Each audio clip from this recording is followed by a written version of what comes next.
Back at South by Southwest, and we got the Cancer Bats from Toronto, Ontario, Canada. Please tell us who you are and what you play. I'm Jay, I play the bass. I'm Scott, I play guitar. Mike, I play drums. And I'm Liam, and I sing.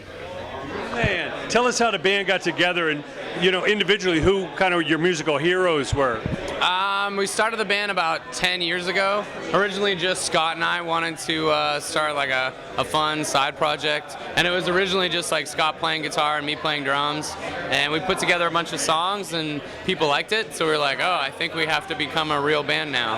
And yeah, 10 years later, we just put out our 5th record, so stuff's going good so far, yeah.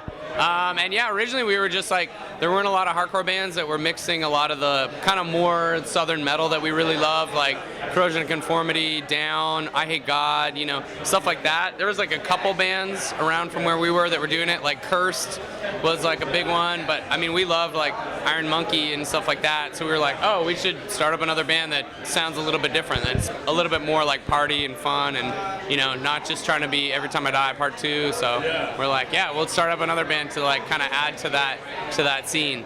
That's great. Who was the first hardcore band that you heard that you said, I got to do that? First hardcore band I probably heard was Youth of Today. Just like growing up on punk rock, and then someone being like, oh, check out this punk rock band, and I was like, this is crazy, and they're like, this is actually called hardcore, and I was like, whoa, and yeah, my mind was blown, and it just ruined my life ever since. You've been worked ever since. Tell us about putting the band together. What was the common thread between the band members? Well, Liam and I had been friends for a really long time. We actually met at a Raised Fish show, and he came up to me and was like, dude, I love your band. You guys play, like, I played in like this sort of like metalcore, black metal kind of band, and he'd be like, oh, I love that you guys play in the dark with candles, and anyway, so we struck up a friendship and just always hung out, and Liam lived in Montreal and I lived in Toronto, and I would go visit him because I worked for a train company, so I could go there for free, and we would have band practice, and yeah, I mean, it was cool. It was one of those things where it's like, when you start a band and it's like purely for fun, it's like, I don't know, something special came from that and those ideas, and people latched onto that energy right away, and they liked our demo, they liked our shows, and then, like Liam said, it's like, we're like, okay, we have to take this band seriously now because this has like become more important than anything else in our lives, and so, that's when we got, 2 ripping players in the band and like really made something of it, and it's cool. Like, yeah, I can't believe it's been 10 years since like we first jammed, and now we're on album 5. But also like longtime friends, like Jay and I grew up together playing shows and like playing in hardcore bands, and then we've known Mikey from when he was like in Figure 4 and touring with Comeback Kid and stuff like that, so definitely like all through hardcore and being friends from that. Not just studio session Mike over here. We called him the ringer from Winnipeg. Yeah, well, I went to college, right below Vancouver in Bellingham, back in the late 70s, and of course, I helped put on the first Clash show ever in North America, but we had DOA and Appointed Sticks and the Subhumans and all that. What is it about, the Canadian bands that, led the way? Yeah, I mean, Canada's always had an amazing scene for punk and hardcore and, stoner kind of stuff. I think that's just like you said, it's like we have such like a good, background of all this stuff. So for us, like growing up, we had so many bands to kind of draw upon, and it wasn't like we had to just look to other countries. It was like in Canada, you have like awesome bands, and DOA will come and play like your community center and like blow your minds with like Dayglow Abortions and like bands like that when we're all growing up and seeing these shows. So it's like that culture of like, DIY and just starting bands is so ingrained, I think, in our society. So we end up having like, a ton of great bands. Yeah. And what is it about this band that really made you want to join? Just like, first and foremost, it was like total, like just the old friendship and everything like that, and just like, I'd been a fan of the band, I'd go to all the shows and just like rip the pit and like hang out with the dudes, and then they were just like, yo, we're gonna go on tour forever and we need a bass player. I was like, fuck yeah, let's do this. That's awesome. Yeah. Now, coming to South by Southwest, how many years you guys been coming to this? We kind of come on and off every time we put out a record, so that's why we're like, this is our 4th year that we've been coming down. We came on the first record. Okay. That's the only record we didn't come on, and every other time. Yeah. How's it changed over the years? I mean, it's obviously like the festival's grown. I think when we started coming, it was in 2008. Yeah. So I feel like the festival is really different anyways. I mean, it's cool to see that like the festival's grown and like the downtown has changed and, you know, but the nice part is that like we still go to Red Sevens, we still see all of our friends, you know, we still get to just hang out and go to like Torchy's and El Cholitos and like have a good time. So it's still nice that like as much as the festival's changed, it's still like Austin and it's still like a good time hanging out, playing dirty shows.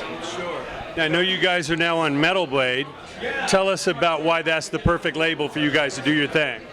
Metal Blade's amazing. I mean, just the fact that they have such like a broad spectrum of heavy music, and just the fact that the people who work there are just stoked, you know? They're not putting out bands that they don't love, and they're not doing it because they're just trying to like sell records or anything like that. They're doing it because like they still love Cannibal Corpse, they still love Gore, they still love like metal, you know what I mean? So for us to be like on a label like that is just perfect. Sure. And obviously there's such a mixture of punk and metal and hardcore, every name you can imagine, but what really is the common thread? I mean, we kind of hate labels, you know? I mean, honestly, I think like bands that just play aggressive music in general have that common thread, whether it's punk rock or, you know, something way heavier, death metal, yeah, like all that stuff. Like, I mean, like you look, I mean, even Metal Blade, like they put out Goo Goo Dolls back in the day, like, you know, and you look at that and next to Cannibal Corpse and Manowar and all this stuff, and it's like, yeah, maybe those bands might not all play a show together, but like everybody can take something from passionate music and something that, you know, you can tell people worked really hard to, you know, create and believe in. And I think that's just the thing. It's like coming to South by Southwest, we can take all those kinds of things from other bands that we see live here too. And, you know, it's really cool when we get to play a showcase that's just like all these new kinds of heavy bands. It's like last night we played, you know, with crazy tech bands from South America, and then, you know, like then we go on and do our thing, and it's everybody's having fun, and like all the musicians are appreciating each other, and like, I don't know, like making new friendships and stuff. It's really cool. Well, I'm going to ask each of you, what advice do you give to the young bands, young players, people that are coming up in this business, what do they need to concentrate on or avoid to have a shot? I just say like play as many shows as you can. Like in the early days, don't turn anything down. Like just try and take as much as you can. Just get out there and do it. That's the only way like to really make anything happen. You can grow from every situation. Yeah, then you're feeling it out. Then you're like finding like what avenue suits you best. Yeah. How about you? Advice?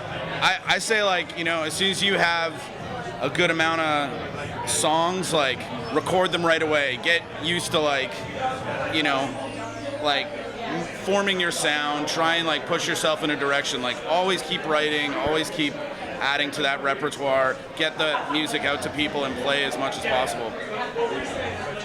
I'd say try and play different shows. Play with different bands. Don't always just play with metal bands. If you're a metal band, mix it up. If you're a punk band, play with metal bands. If you're a metal band, play with punk bands. We would play like shows with indie rock bands, like right off the hop, and it was great. And you learn from those bands how they do things, and you may just blow a whole bunch of kids who've never heard a metal band before. All of a sudden, you're the first metal band they heard, and you've changed their lives. You know, so it's. I'd say never stop working hard, you know? Like, I think a lot of times kids think that all they have to do is get signed to a label and then they can just, like, get wasted every day and kick back, and then those bands always get dropped, and they don't understand why. I think, yeah, just always keep working hard and, like, never stop hustling, you know? That's perfect. Thanks so much for you guys coming out, man. Best of luck. Cheers. Get a quick